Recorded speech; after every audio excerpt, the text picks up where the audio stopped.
Hello everyone and welcome back to my channel. My name is Melissa and I'm the owner of seasonandserveblog.com. In today's video, I'll be taking you through the garden and showing you what it looks like this October.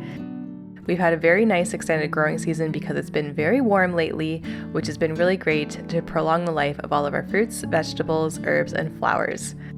This will likely be the last garden tour of the season, but I still want to give you an update on what the garden is looking like and how we're going to prepare for winter time. So if you want to see what my garden looks like this October, just keep on watching.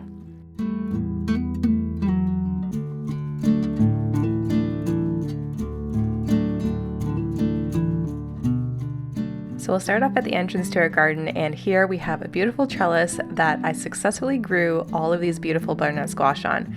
We have only 3 or 4 butternut squash that have fully grown, I think because of the weird growing season we had this year, but I'm still super proud of it. I love when you can walk through and you can see all of the leaves around you. It is so magical, and I'll definitely be doing this again next year. And right next to our trellis, we have some kale that's growing. We have about 6 or 7 kale plants that are growing throughout the garden, and this will definitely be enough to last us throughout the winter. Next to that, we have a red curry squash that is growing, and we also still have lots of cherry tomatoes.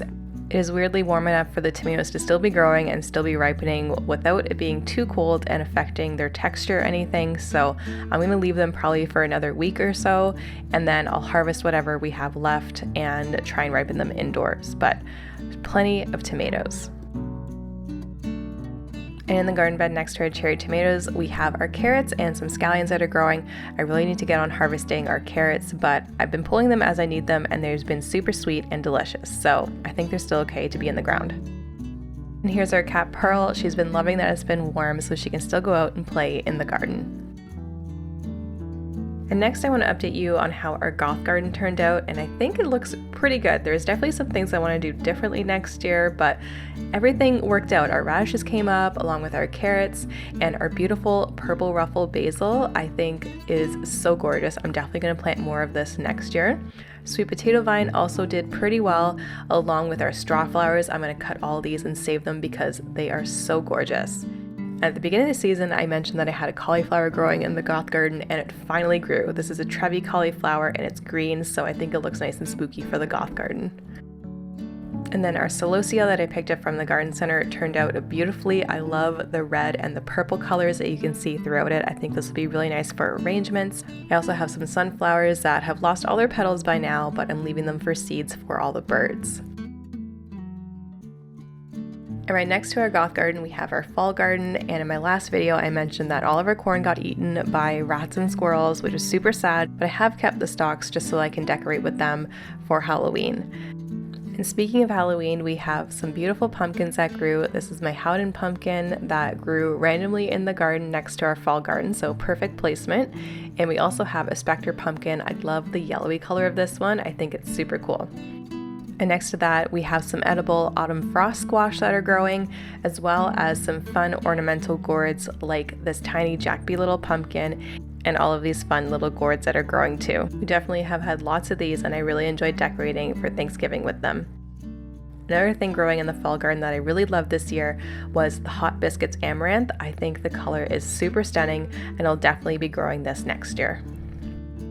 In our next garden bed, we have some full-size tomatoes that are still growing. These are some green zebra tomatoes that are growing. We also have black Krim tomatoes that are ripening up, along with some prairie fire tomatoes and our San Marzanos. These kind of did okay this year. I wasn't too impressed with the yield, but we still got lots of delicious San Marzanos. We also have some peppers that are still growing in the garden. These are the Purple Beauty bell peppers from West Coast Seeds.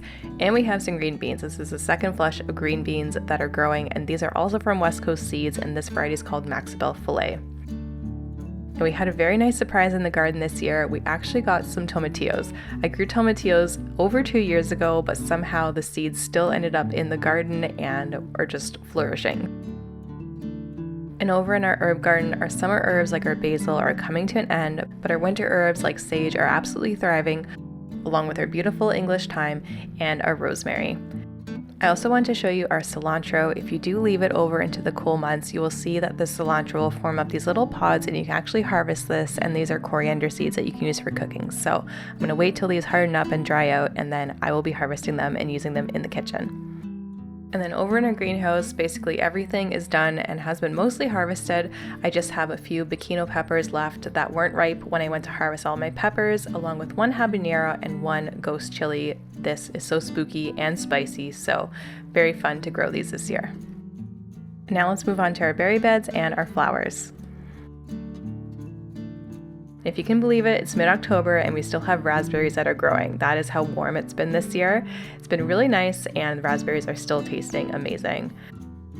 Our blueberries have been done for a few months now, but I want to show you the beautiful color of the foliage. I love how it turns this beautiful purple and then red color. I think it's absolutely gorgeous. A fun update with our taro squash, the leaves have started to die back, and once they've all died back, I'm going to harvest it and see if we got any taro this year. Now with our olive tree, it looks like I didn't water this enough, as the olives looks like they've shriveled up on the ends and they didn't really grow that great. So maybe next year I'm going to transfer it to a larger pot, amend the soil, and then hopefully next year we'll get some bigger olives. Over in our flower bed, we have lots of dahlias and sunflowers that are growing, and I love how the rainbow effect kind of turned out this year. I'm very happy that I picked up a lot more warm colors like red, orange, and yellow dahlias, because they can bloom well into November, and it's really nice to have that sort of seasonal color to bring into flower arrangements inside your home. So very happy I did that this year. As I said, these will go basically until mid-November or until the first frost comes. And when that happens, I'm going to show you how I dig up and store my dahlias for storage over the winter. So if you want to see how I dig up and store my dahlias, make sure you subscribe so you don't miss that video. So that is it for my October garden tour, and that is it for all of my garden tours for this year. I think overall we had a really great gardening year despite the super cold spring that we had and this really warm, weird weather we're having this October. We had lots of amazing harvests, and we are so grateful for everything that we were able to produce this year. So make sure to subscribe to my channel to see how I prepare my garden for winter, including how to dig up and store those dahlias, and also how I plan my garden for next year. I'll be starting to plan in December, which is kind of crazy, but you need to get in early to get all of your seeds ordered and everything before they sell out. So definitely subscribe to stay up to date on that. Also, be sure to check out my food blog for lots of amazing fall recipes using ingredients from the garden, and definitely stay tuned because there's going to be lots of amazing holiday recipes coming up. So check out my blog if you want some fall recipe and holiday recipe inspiration. Thanks so much for watching, and I'll see you in my next video.